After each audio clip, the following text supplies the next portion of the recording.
So it's Bring the Paint. It is. And 2024, the fourth time that it's come to Leicester. Yeah. First time was in 2017. How does it feel? Yeah, I guess, we're a bit older, yeah. But no, it feels great. It's really good to see how the festival's grown over the years. Did you ever think back in those sort of early heady days when you just had the initial idea that it'd become what it's become?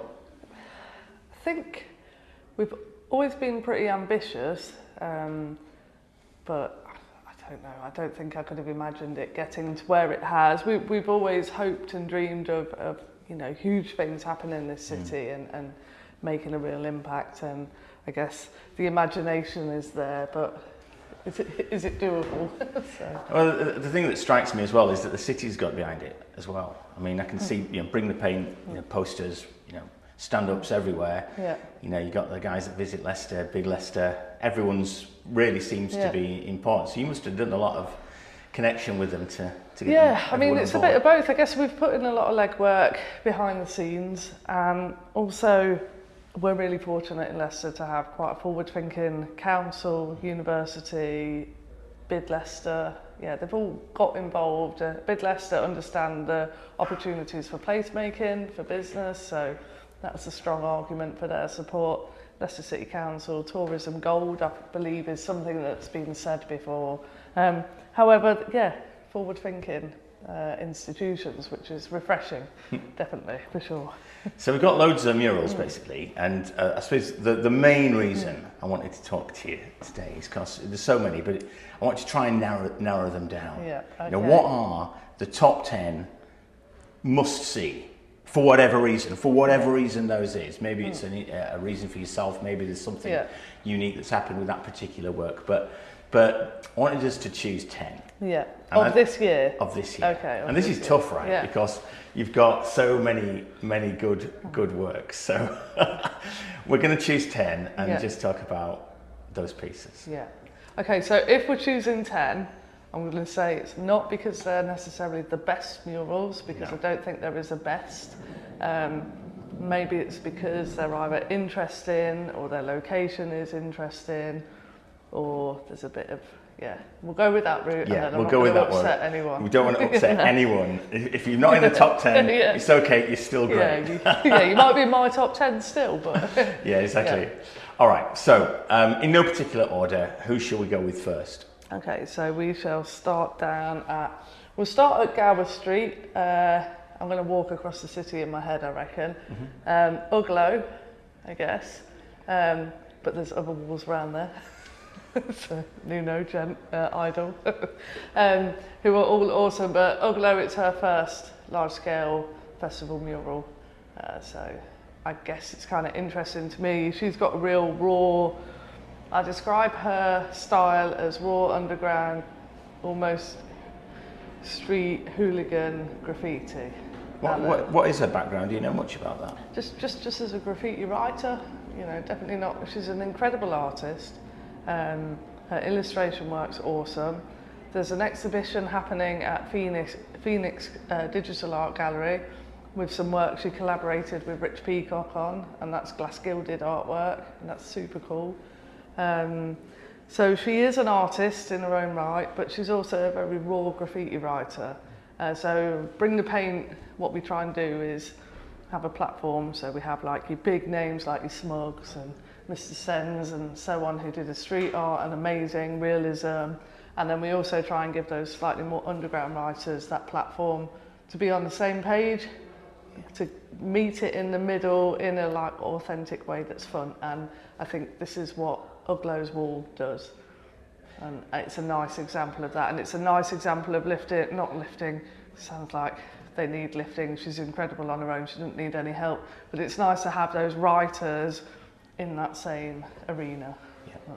So are we expecting to see a letter piece then? It's a mixture. It's illustrative work with letter piecing, so it's bouncy and fun. I'm looking forward to seeing it. Me too. It's not finished, and it's a little way off. She had a few issues with lifts, but we're getting there.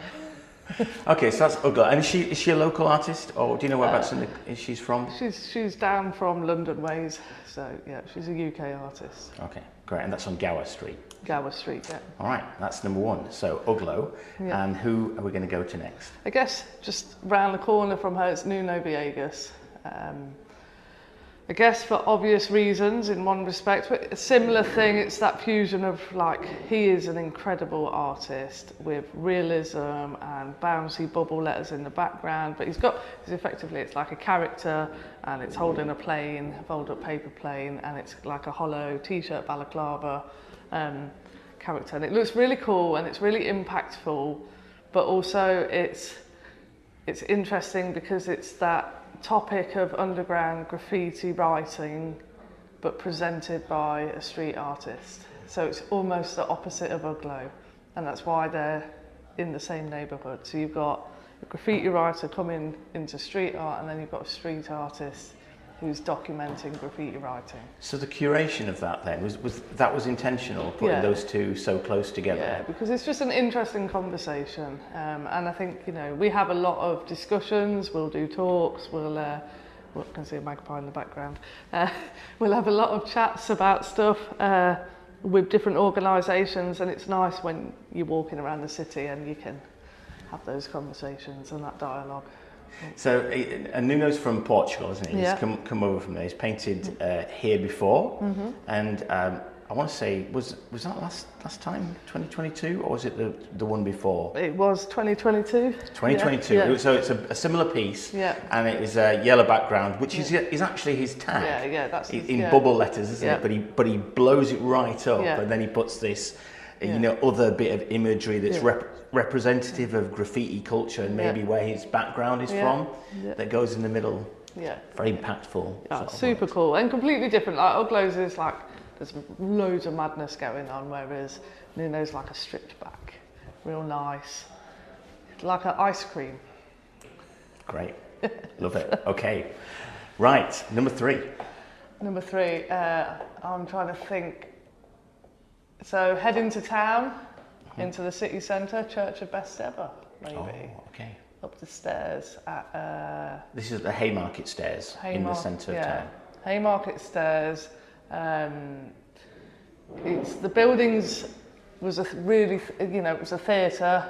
We all, you know, seen Lion, the Witch and the Wardrobe or something like that as a kid. Is that where you would go for the Leicester Panto? Yeah, definitely as a kid. And it's changed use over the years, but they're painting a depiction of the death of Romeo and Juliet. Is that right? Which is, but it's really nice because they do that realism and then it meets stylised kind of graphics. And it's interesting because but people ain't necessarily going to look at that artwork and know exactly what's happening, or they might, but it's a real mix of style and absolute skill set. I mean, they're incredible artists. Could be seen as quite abstract in a way, their work. Definitely, but really like calming and satisfying, like a chamomile tea. We'll put a food to each artist. I like that. I'm going to think of that now whenever I go and just have a nice deep breath in. Relax. But no, it's nice. It's like nice colours, really, really cool, really stylish, really, kind of graphic design meets realism in a really satisfying way. And it's bang in the city centre. We haven't gone this big bang in the city centre before, and we've got big walls in the centre. It's quite exciting, that, isn't it? That it's come so central. Yeah, we're not just on the outskirts. The last festival was focusing on creating, entrances to the city. So we went by the university, we went by Woodgate, we went up at Belgrave Gate. So we wanted it that if you came into the city, whichever way, wherever you came from, you couldn't help but engage with large-scale mural. So now we've got you in the city, what's there? Capturing people through the lens of street art and graffiti. Yeah. So tell me about, what do we know about Church of Bestever? You know, what's their background? Is it a duo? Yeah, it's a duo. I don't know if I'm not going to give their names because I guess their artist name is Church of Bestever as a duo, but they're incredible UK artists with just such an amazing skill set. one is really good at being organised, the other is really disorganised. Sounds like the perfect pairing. Yeah, it works really well. Do you know anything about the name, where that comes from? It's an unusual Actually, name, I'm hoping you might tell me. I'm going to have to find that out. Yeah, I should have asked Answers that before. on a postcard. Yeah. Give me some research time before. Yes, exactly.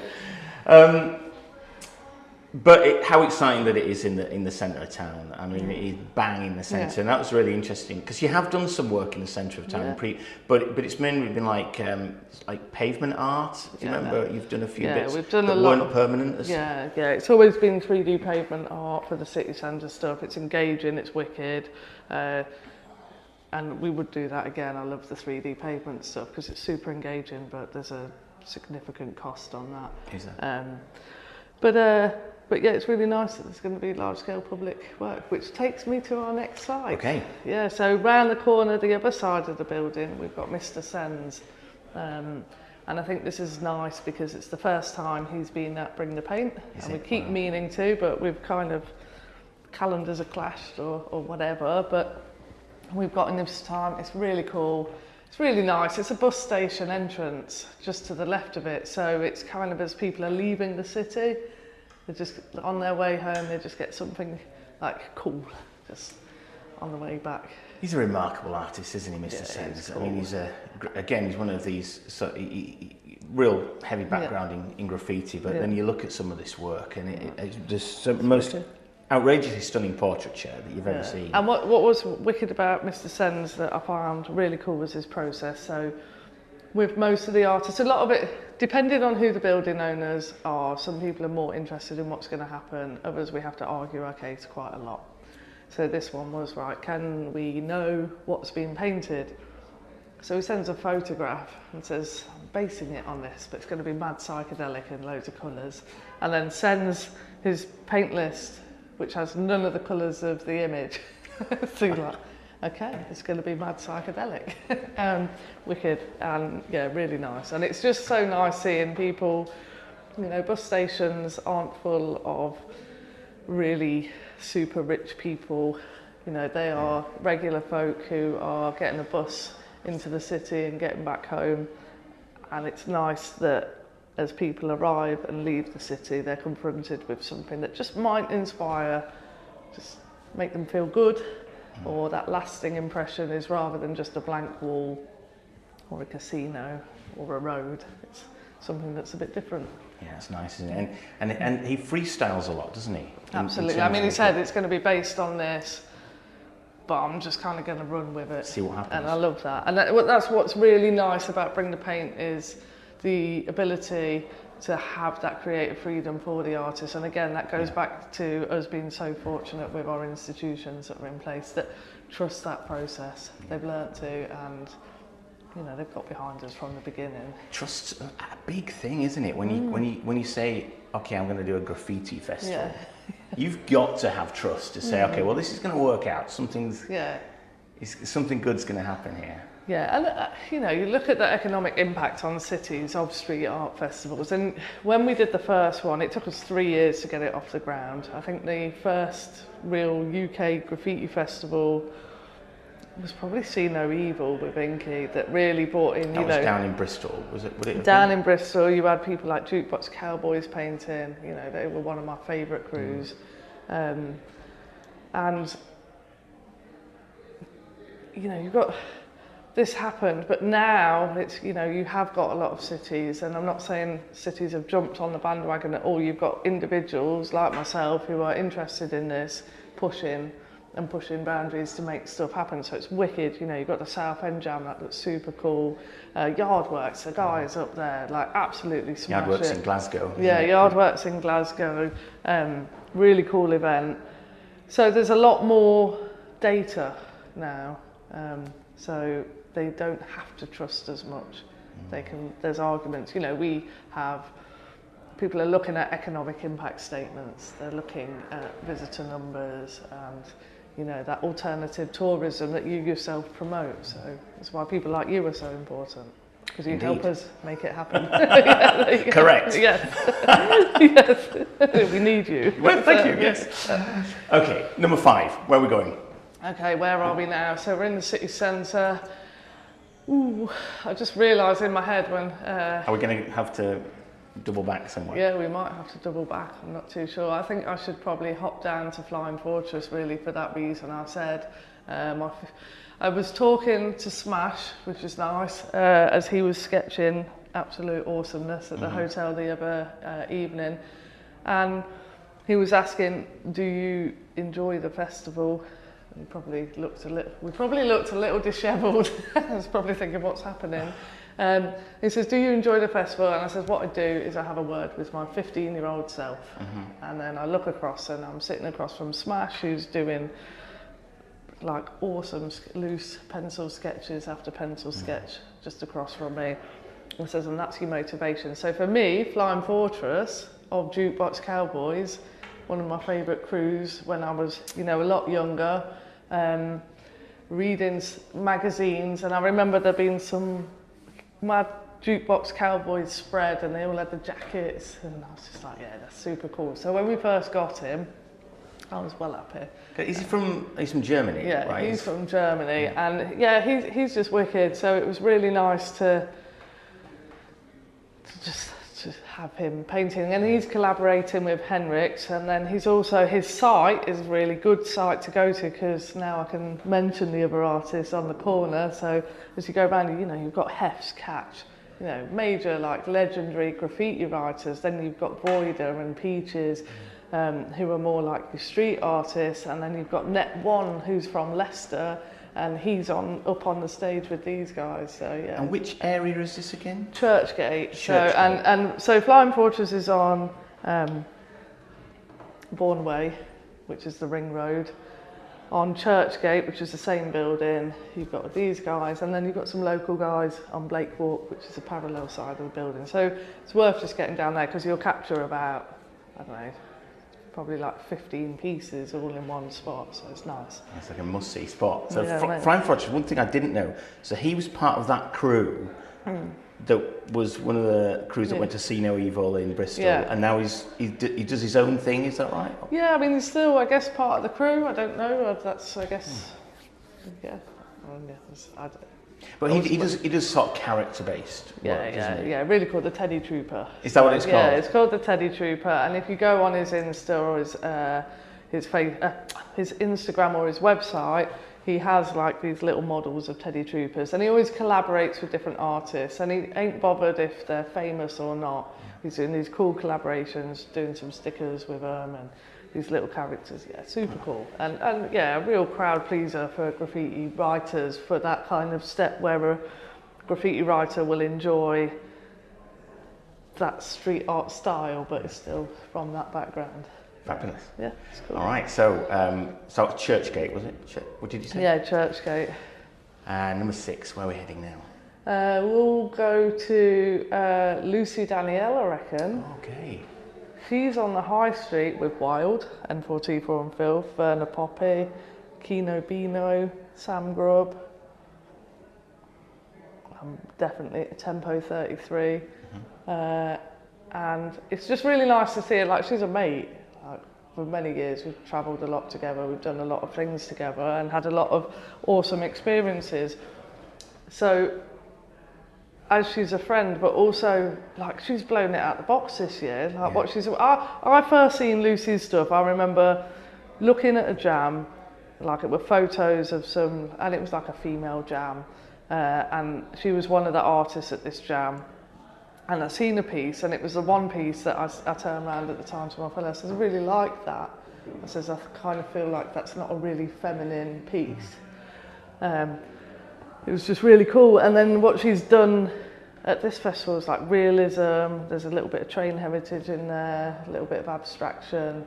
Yeah, really cool artist. And she's really doing some big stuff at the minute. And she's just, yeah, her realism is super cool. And she, again, not like, I think her main inspiration is Church of Bestever, like her background, in, like they were, not inspiration, that's the wrong word, she was inspired by them historically, and there's that abstraction meets realism in that. That sounds like she's bit them, she really hasn't. And she's a Bristol-based artist. Bristol-based artist. Does she have she's a graffiti? From Birmingham. Oh, she's from Birmingham originally. From Birmingham, but Bristol-based at the moment, yeah. So. Yeah, really cool. Yeah, really nice artwork. But again, on that whole strip, you've got some other incredible artists. Is that? Yeah, what was that? That's what's at the High Cross? At the High Cross. It's a high street outside the High Cross. Yeah. Great. Okay. Right, number 7. Number 7. Where are we going? Oh my God, we're going to definitely run out of numbers. SOFLES. We'll loop back down. Okay. So we're coming out of the city centre again. Yeah, SOFLES for obvious reasons. Wow. Australian writer, for anybody who doesn't know.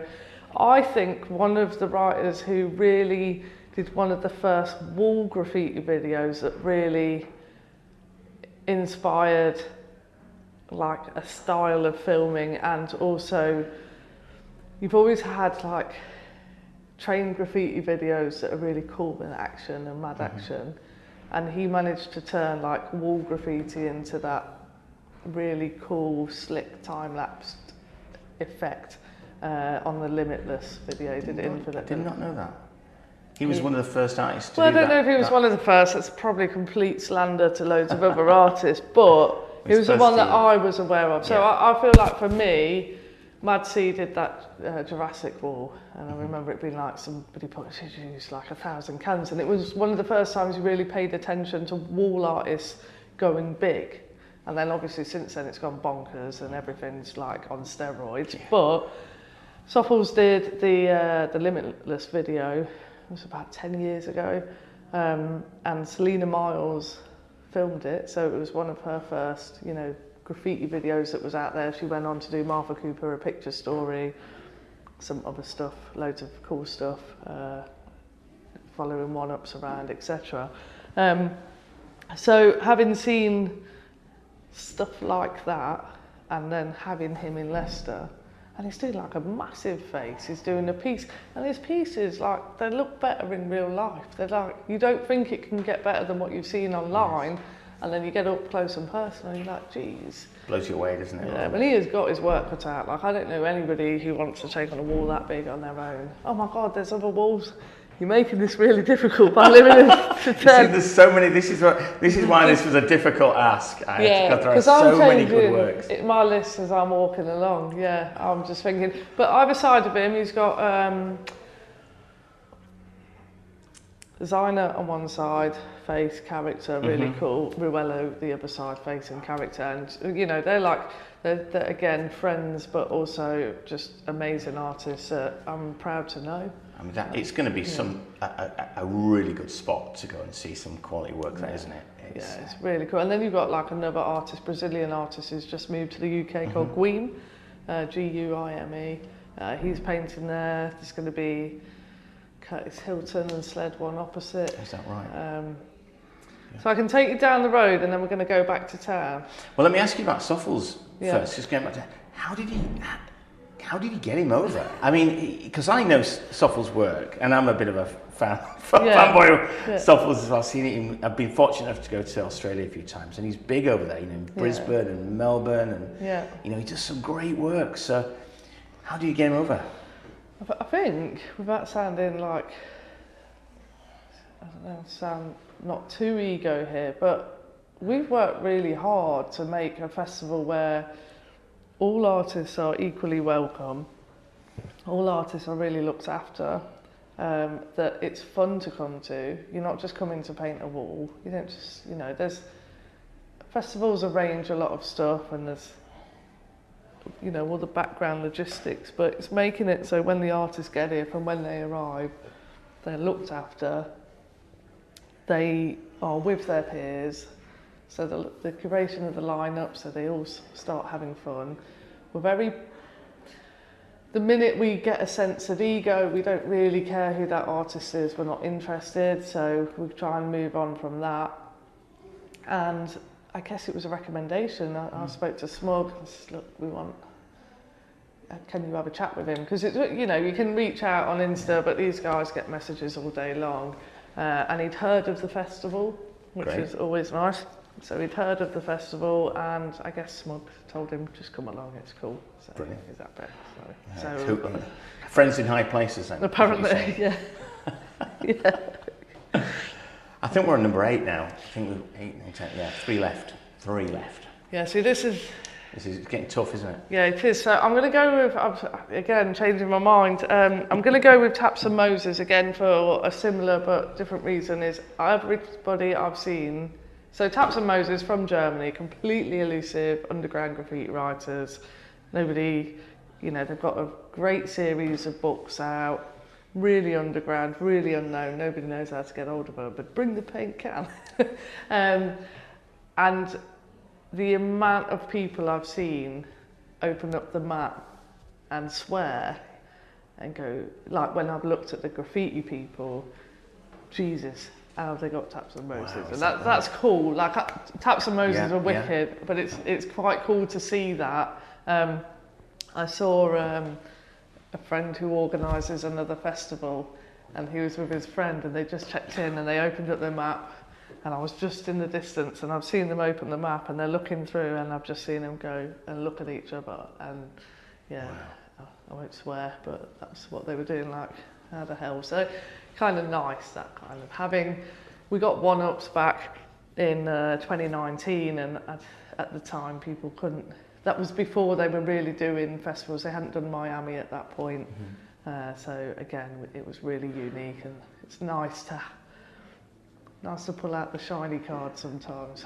Well, it's funny you should mention One Up, because I actually remember having a very similar conversation with you about One Up, and you had that, I mean, it wasn't exactly the same story, but it was like this amazement that One Up are at the festival. They don't do festival. What do you mean the One Up are at the festival? So that was big news, right? But so Taps and Moses. Yeah.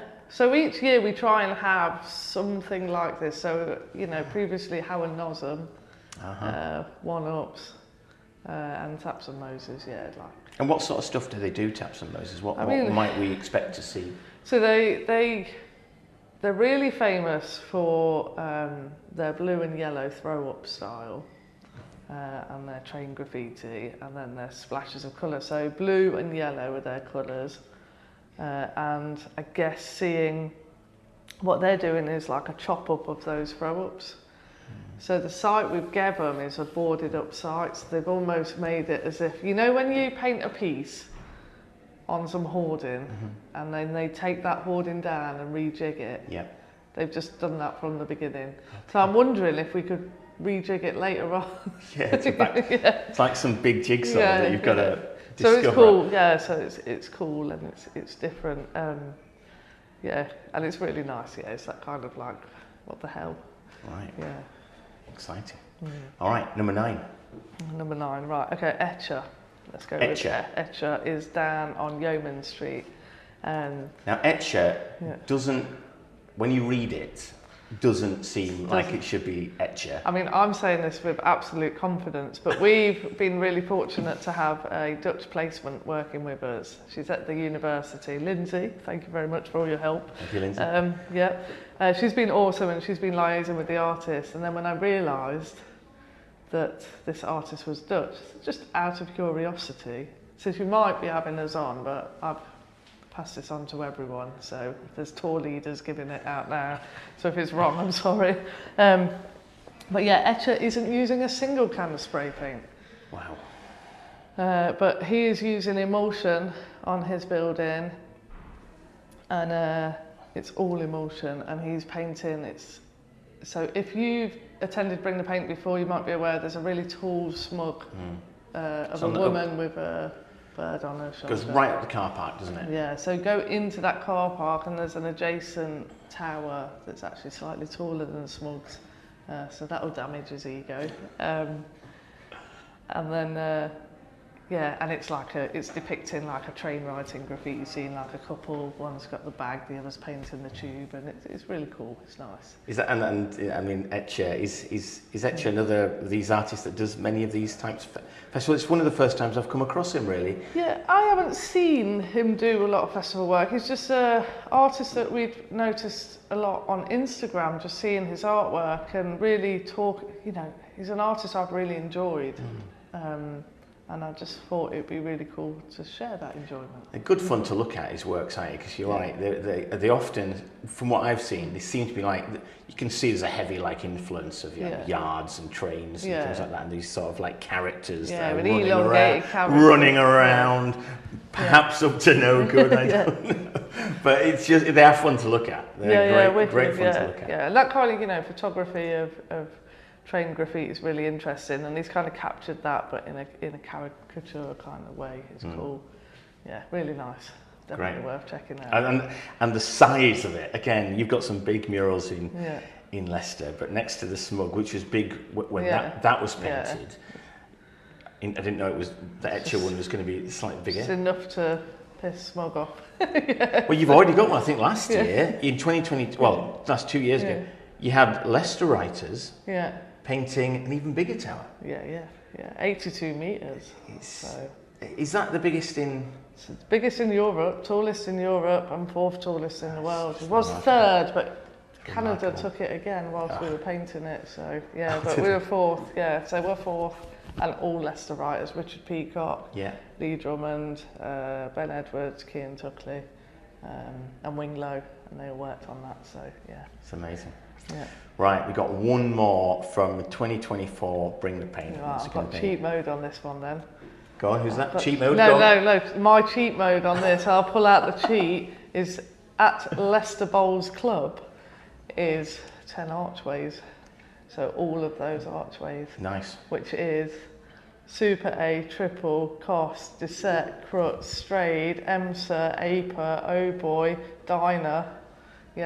They're all there, and HBR are behind the Bowls Club on the other wall. Well done. And on the way, SMT. I've got an incredible wall as well, so we'll throw them in as the same. But so what's really cool about these, and I will say SMT on the same breath of this, because these are all really underground artists. I guess with the exception, like Super A did the Aardman production in 2022. But these are artists who don't necessarily, again, have that. They have a huge platform and they have a huge following, but a lot of them are incredibly underground. Triple has just done the Repainting Subway art project, which finishes this weekend. That's at Leicester Museum. Leicester Museums and Galleries. So Triple is, he's just done the most bonkers exhibition, and that'll be touring across the world. So I think it goes to Amsterdam next, so definitely go see it wherever you are. Even I first saw it in Eindhoven, so it doesn't matter. There's no excuses. Super 8 EMSA, like king of the Bucharest subway system, and Oh Boy, Romanian artist, wicked. APA, really proud that we had APA at Bring the Paint. Like, it's super cool and elusive guys. And they're here. So this is a series of old railway arches, is it? Would it be? And each artist has an arch in that area. And then the family weekend means that there's music and loads of activity and content there. But so they've all got an archway. They're all jamming. Smash is there. I didn't even say it. We talked about him before and how good he was. So Smash as well. So it's wicked. Like, you've got Smash painting, which obviously going to be awesome, as with all of them, and a lot of letter artists with a bit of something else. So letters with a bit of flavour, and again SMT, who, although not at the same site, of the same, that underground graffiti writers doing cool stuff. They're wicked. And who else can I throw in quickly there? You've thrown in so many. But there's so many other artists, and it really isn't a top 10. No. It's an interesting list, and also gets you around the city to see all those other artists. We haven't had Fanakapan before. He's painting with us. Voida has come back year on year. Inky up till whatever time this morning, still out at the wall today. There's a Wild from Germany, wicked. And it's big cities, Leicester, but it's still, I found it's still quite walkable. Oh, it's not a big city. I think I looked it up, and I think we're the 12th biggest city. I don't think there's that many cities in the UK. So Leicester, it's not about. Sounds more weird. I'm not going to say that. That sounds horrific. Leicester is just a cool city, regardless of how big the city is. Leicester's cool because it's got a real creative feel about it. It does. Know, growing up in Leicester, it was a bit humble. Didn't really feel like you could shout about being from Leicester for a little while. And now it's kind of like, you know what, we're all right. Oh yeah, I mean, I hear about Leicester all the time. There's always things going on. I mean, obviously my lens. I mean, I love the idea of bringing the paint, and I love the fact that it's. I mean, is it an alternative festival? It's not an alternative. It's a good festival. But in terms of when you compare it to other street art festivals, Bring the Paint really focuses on artists that those other festivals won't touch really. Because there's the graffiti roots are very, very important for this festival, it seems. And then maybe it's just coincidence, but when we're sitting here in the LCB depot as well, and that's a great creative hub and this cultural quarter that we're in as well. So lots of things seem to be happening. Yeah, it does. And I think like this week there's also Spark Arts, which is a children's festival. You know, that's a creative children's festival. Then you've got multiple studios. We're in, like you say, a business depot. There's a independent cinema down the road. Nice. There's people doing, you know, you've got the Two Queens guys with their gallery, which is a slightly different type of art, maybe a little bit more like, not highbrow, but different kind of art to what we are, but equally valid. And everybody's doing their thing. You've got some artists who could really do well by just being in London. You know, you've got Tim Fowler and Marcus Dove, who, you know, Saatchi Gallery artists, but they stick in Leicester because they have opportunities here. Probably also doesn't cost the insane rent of London, but they're here because they have a creative footprint within this city. You can see there's Tim Fowler's artwork on a sign just up the road from you. So, and you can also see Phil's work out the window. So it's it's nice. People are happy. People are excited about what's happening. Do you get many comments? I mean, I've been as a layman, I've been speaking to people just coming in. You're standing at a wall. People come in, they start talking. And universally, it's just like fascination. It's like this wow factor that people love talking to the artists. And the artists have been really cool. And really talking to the people, which it's like, sounds like that should be okay, but really they've got to crack on. They've got a lot to do. They're busy guys. I didn't mention Kinos and Aches are at the back of this building. I'm just going to remember my footprint. But so I'm going to not have any trouble this evening. What were we saying? Well, I think that's it. I was just making the point of, you know, the fact that, you know, this because you're creating public art on the street, and you've got these artists. There's an opportunity for the public to speak to and it's people nice, and find out about them. And I think it's credit to the artists actually, because we've got some really cool guys here, and everybody's been really nice. I've seen Lucy's actually, she was on ground level, so everybody's chatting to her. Verna Poppy's getting her ear chewed off. I'm sure the guys down on Churchgate will, but they're all chatting and they're all enjoying it. There's a bit of music up by the High Cross. 45 RPM's doing like a mad gallery experience where he's drawing on all the walls of the gallery, and the idea was that you could look through the windows, but he's opened the door. And I'm regularly seeing him hovering over a map, directing people and just chatting and selling a couple of pieces. That was meant to be the idea is just look through the glass at him, but he's opened the door. So fair enough. Cool. People being in and out of that place all the time, because why not? It's great. And he can close that door at any point and at any time, and it wouldn't impact. But it's just that extra mile that all these guys are doing, and it's really nice. Right, let's leave it there. Thank you very much. Yeah, thank you, and cheers for coming down. I hope you enjoy it. Oh, it's brilliant. Yeah, wicked. Thank you.